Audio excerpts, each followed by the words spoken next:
Hello students, welcome back to my channel. I am Kajal with you again. I hope you all are doing great. आप लोग बहुत अच्छे हैं, बहुत अच्छी आपकी स्टडीज़ चल रही हैं। और सबसे पहले मैं ये बोलना चाहूँगी कि लास्ट जो हम कर रहे थे दैट वाज चैप्टर नंबर 2। तो चैप्टर नंबर 2 में अगर कोई भी क्वेरी है तो प्लीज़ आप मुझे कमेंट सेक्शन में कमेंट करके बताइए। इस वीडियो में हम जो टॉपिक कवर कर रहे हैं वो है गुडविल।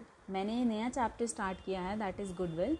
और इस वीडियो में मैं जो टॉपिक्स कवर कर रही हूँ that is what is goodwill, its features, characteristics and what are the factors.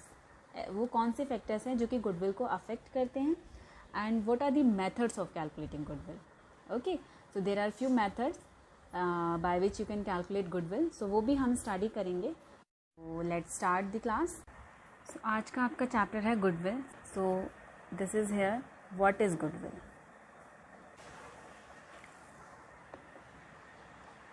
You have to write, अगर आपके 1 मार्क के क्वेश्चन में भी आता है ये व्हाट इज़ गुडविल या what do you mean by term goodwill, define goodwill. So you have to write this definition. This is the definition of goodwill.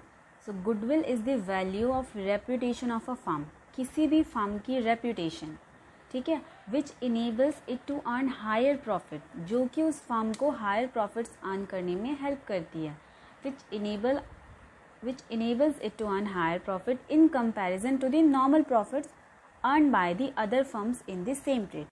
Let's take an example. आप market जाते हो, there are few shops in the market, but आप एक particular shop पर ही बार बार visit करते हो because that is the goodwill of that firm. उस shop की या उस फर्म की ये गुडविल है जिसकी वजह से उसकी रेपुटेशन है, लाइक वहाँ की जो क्लोथ्स की जो क्वालिटी होती होगी वो अच्छी होती होगी या फिर वो ब्रांडेड ही रखते होंगे, जो भी what ever the reason is, but आप उसी शॉप पर बार बार विजिट कर रहे हो तो क्या होगा, और शॉप्स के या और फर्म्स के कंपैरिजन में दैट पर्टिकुलर शॉप और firm will earn higher profit, right, because उसकी मार्केट में गुडविल है। So this is the definition of goodwill and now I will tell you what are the features of goodwill. There are few features. So what are the features of goodwill?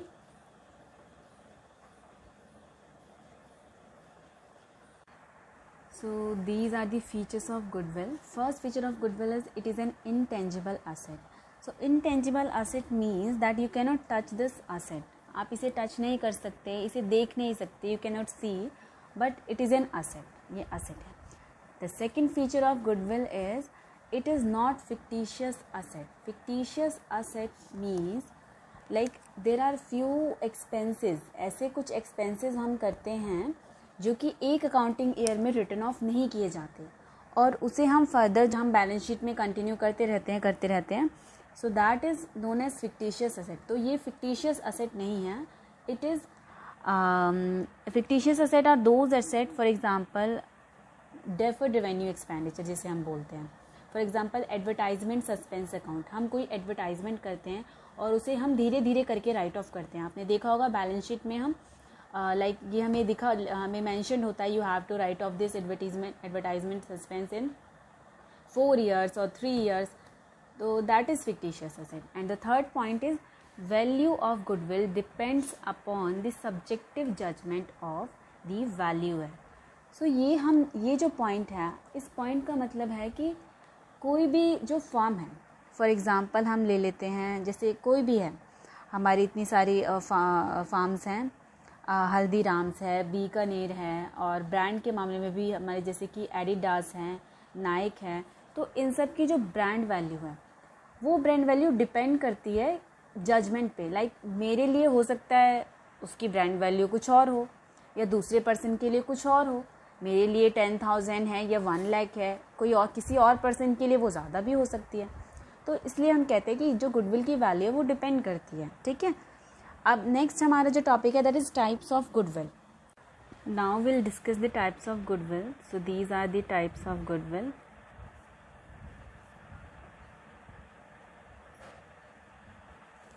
तो आप लोग बताएंगे मुझे students goodwill कितने types की होती है। अगर आपके पास बुक्स है आपके अकाउंट्स की, then you can also see in that book. Yeah, Goodwill is of two types. The first is purchased goodwill and second one is self-generated goodwill. तो जो पहली goodwill है that is purchased goodwill.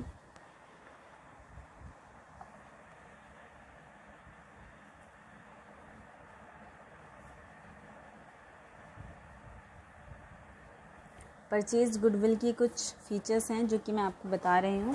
तो purchase goodwill का पहला point आपको लिखना है, it arises on the purchase of business. ये वो गुडविल है जो तब अराइज होती है जब हम कोई बिज़नेस परचेज या फिर ओवरटेक करते हैं. ठीक है, लाइक कोई बिज़नेस है, अगर सपोज़ करो जैसे कि हल्दीराम्स हैं, इसको किसी और कंपनी ने या किसी पर्सन ने परचेज़ कर लिया.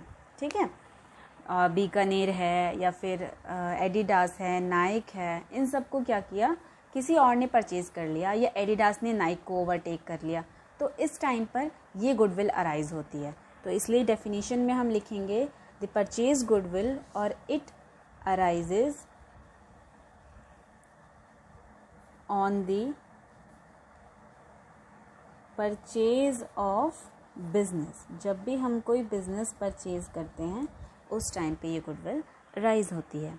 ठीक है, फॉर एग्ज़ाम्पल जब हम आगे पढ़ेंगे कंपनी अकाउंट्स में मैं आपको ये रिमेंबर कराऊंगी कि वहाँ पे कैसे हम गुडविल की वैल्यू निकालते हैं. ठीक है, जब शेयर्स इशू होते हैं. The second point is it is an asset for the company, या फिर फर्म के लिए ये एक असेट होती है. Next point is this goodwill is generally amortised. Amortised का मतलब होता है हम इसे ख़त्म कर देते हैं. सो दिस बुक्स में से इसको हटा देते हैं. So this goodwill is generally amortised within 10 years. या तो हम 10 years के अंदर इसको अमोर्टाइज करेंगे या फिर जितनी भी उस गुडविल की लाइफ हो. फॉर एग्ज़ाम्पल जैसे मानो ये बिज़नेस है, this is a firm, suppose करो हल्दीराम्स है. हल्दीराम्स का बिज़नेस किसी ने परचेज़ किया. अब जब ये बिज़नेस परचेज़ हुआ तो हल्दीराम्स का जो भी ओनर था या मैनेजमेंट थी, उन्होंने इस पर्सन, ये जो पर्सन ए है दिस इज़ पर्सन बी, तो इन्होंने पर्सन बी से ये कहा कि अगर आप लोग कुछ एफ़र्ट्स नहीं डालोगे, कोई भी एफ़र्ट नहीं डालोगे, नो एडवर्टीज़मेंट नथिंग, कुछ भी, तो भी आप 5 years तक सेम प्रॉफिट अर्न करोगे. फॉर एग्ज़ाम्पल हम मान लेते हैं हल्दीराम्स जो है वो 1 लाख का प्रॉफिट अर्न कर रही है per year. This is an example, हमने एक एग्ज़ाम्पल लिया है, 1 लाख का प्रॉफिट अर्न कर रही है. तो क्या होगा, ये हल्दीराम का जो ओनर है या मैनेजमेंट है, उन्होंने इनसे कहा है, पर्सन बी से, जो कि इनका बिज़नेस परचेज़ कर रहे हैं या ओवरटेक कर रहे हैं, कि अगर आप कोई एफ़र्ट्स नहीं भी डालते हो तो भी आप 4 years तक या फिर 5 years तक जो भी है आप सेम प्रॉफिट्स अर्न करोगे, 1 लाख अर्न करोगे. ठीक है, तो this is called the life of goodwill, कि कितने साल तक वो बिना कोई एफर्ट्स डाले सेम प्रॉफिट अर्न कर सकते हैं. सो इसीलिए ये कहा जाता है कि this goodwill is generally amortised with in 10 years, 10 साल में अमोर्टाइज कर सकते हैं, या फिर with in the life of goodwill, या फिर जितनी उस गुडविल की लाइफ है. अभी मैंने आपको समझाया व्हाट इज़, कैसे लाइफ गुडविल की क्या होती है. This is the first type of goodwill, purchase goodwill. अब मैं आपको बताऊंगी सेकंड. ये जस्ट मैंने आपको समझाने के लिए बताया है, इसको आपको नोट करने की कोई ज़रूरत नहीं है, बस आपको इतना नोट करना है. The second is self generated goodwill. Self generated goodwill वो गुडविल होती है जो कि कोई भी पर्सन खुद मेहनत करके उस गुडविल को जनरेट करता है. See this is the second type of goodwill, the self generated goodwill, और we can say non purchased goodwill, क्योंकि ये गुडविल कोई परचेज नहीं करता है. दिस गुडविल इज़ अर्न, इसे कमाया जाता है. कैसे कमाया जाता है? Just hard work. आप अच्छा काम करो, मेहनत करो, बिजनेस में अपने एफर्ट्स डालो. So first point is this. This goodwill is not purchased.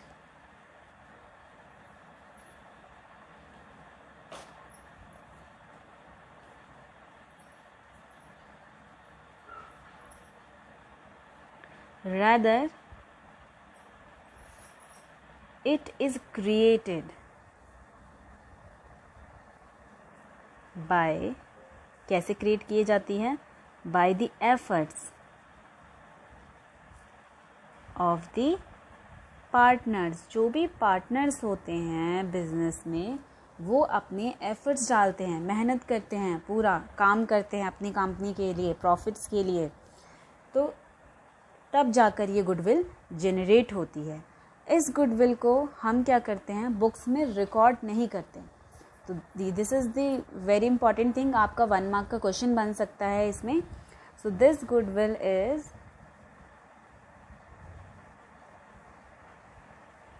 not recorded in the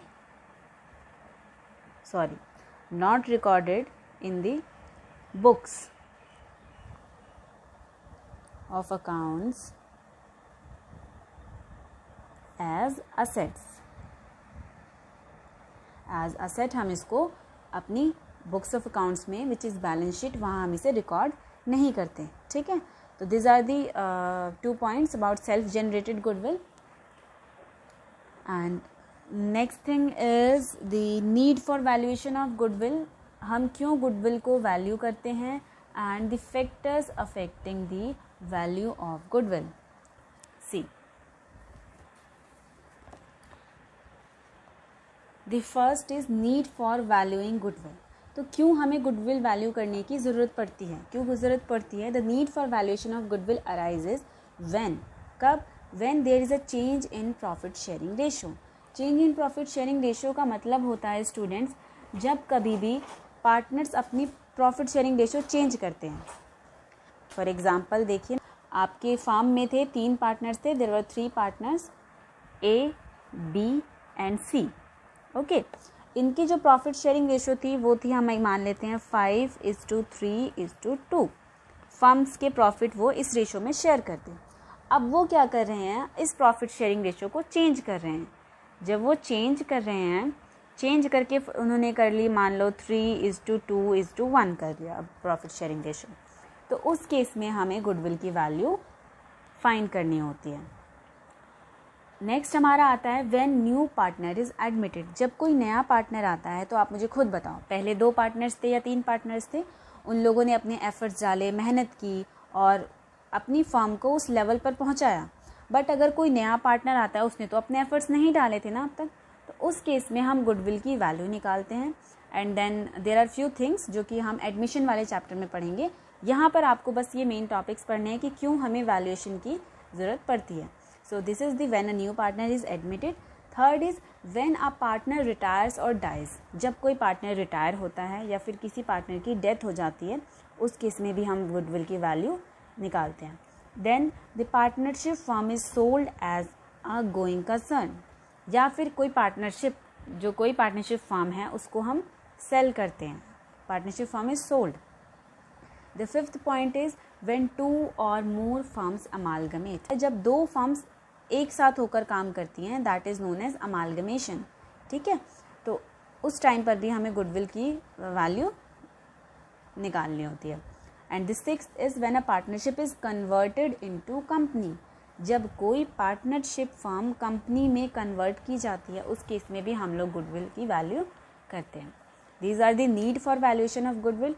and there are few factors affecting goodwill. कि जो गुडविल की वैल्यू है उसको ऐसे कौन कौन से फैक्टर्स हैं जो अफेक्ट करते हैं. So these are few factors. The first factor is efficient management. Efficient management means if the management is experienced and capable.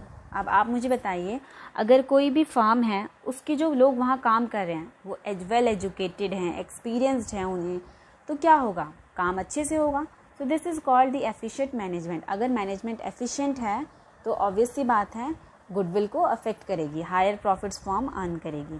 So if the management is experience, capable and competent, the firm will earn higher profits as compared to other firms. It will thus increase the value of goodwill. और इसीलिए firm की जो goodwill है वो increase हो जाएगी. The second factor is favourable location. अगर location favourable है वहाँ पर ज़्यादा फुटफॉल होगा और फर्म की गुडविल भी अच्छी होगी. If the business is located at a favourable place resulting in increase customer walk in. Footfall है कस्टमर का ज़्यादा, तो देयरफॉर इंक्रीज्ड सेल. जब सेल बढ़ेगी तो सेल से क्या होता है, गुडविल की वैल्यू भी हायर होगी. Favourable contracts. फेवरेबल कॉन्ट्रैक्ट्स मतलब आता है sometimes a firm has long term sales contract and purchase of goods at a favourable prices. एक फेवरेबल प्राइस पर ही कॉन्ट्रैक्ट हो जाता है कि इतने प्राइस पर ही आपको लॉन्ग टर्म में ये प्रोडक्ट मिलेगा या ये कमोडिटी मिलेगी. तो उस केस में क्या होता है, गुडविल की वैल्यू जो है वो गुडविल को बहुत ये अफेक्ट करती है. The next is the longer establishment of business. अगर कोई बिजनेस बहुत सालों से है, आपने देखा होगा कोई भी नया नया ब्रांड होता है, नई नई कंपनी होती है, उस पर आप लोग जल्दी से ट्रस्ट नहीं करते हो. बट कोई भी जो वेल नोन है, सालों से चली आ रही है, उस पर आप इजीली भरोसा करते हो. That is the goodwill. So business established for the long and likely have to extensive customers base resulting in higher sale and profit. ठीक है. तो एडवांटेजेस ऑफ पेटेंट्स. अब कई बार क्या होता है, पेटेंट्स करा लेते हैं हम. अगर आपको पेटेंट्स नहीं पता तो पेटेंट्स वो होते हैं जब कोई भी फर्म या कोई भी कंपनी नया इन्वेंशन करती है किसी चीज़ का, कोई नई चीज़ आती है तो उस चीज़ को वो पेटेंट करा लेते हैं. लाइक कोई भी जो है उस कंपनी का वो नेम यूज़ नहीं कर सकता या फिर कोई उस क्वालिटी वो चीज़ नहीं मैन्युफैक्चर कर सकता, तो उसमें हम कहते हैं. So a firm which possesses the necessary patent will have better value of goodwill. So these are the goodwill like excess of supplies, quality. जैसे कि कई बार क्या होता है, हम कोई सामान लेने जाते हैं तो हमें उस ब्रांड का नहीं मिलता तो हम दूसरे का खरीद लेते हैं. तो अगर उसकी सप्लाईज जो है एक्सेस में है तो उसकी गुडविल भी अच्छी होगी. गुड्स का अरेंजमेंट जो है वो अच्छा है, टाइमली सप्लाई हो रही है. Next is the quality. Quality क्या है, quality if the firm enjoys the good reputation for the quality of its product. अगर वहाँ के प्रोडक्ट्स अच्छे हैं तो गुडविल ऑटोमेटिकली अफेक्ट होगी. मार्केट सिचुएशन, मार्केट में क्या सिचुएशन है. Risk associated with business. आपको सारे ही फैक्टर्स याद करने की ज़रूरत नहीं है. You have to just remember 5, 6 maximum 7 factors आप लर्न कर लीजिए. That are more than enough. Okay, so these were the factors. आप इन फैक्टर्स को अच्छे से पढ़ लीजिएगा. And now we will start the practical questions of goodwill. तो इस क्लास में मैंने आपकी थ्योरी कवर की है गुडविल चैप्टर की. नेक्स्ट क्लास जो होगी आपकी, नेक्स्ट क्लास में मैं कवर करूँगी प्रैक्टिकल क्वेश्चंस. हम प्रैक्टिकल क्वेश्चंस करेंगे, उसमें हम मेथड्स सीखेंगे, कौन कौन से मेथड्स होते हैं गुडविल को कैलकुलेट करने के लिए. वैसे there are 3 or 4 methods of calculating goodwill. तो वो हम देखेंगे कैसे कैलकुलेट की जाती है. आज की वीडियो में इतना ही. एंड आपको वीडियो अगर अच्छी लगी है तो please do like, comment and share. Okay, and don't forget to subscribe my channel, जिससे कि आपको फर्दर अपडेट्स भी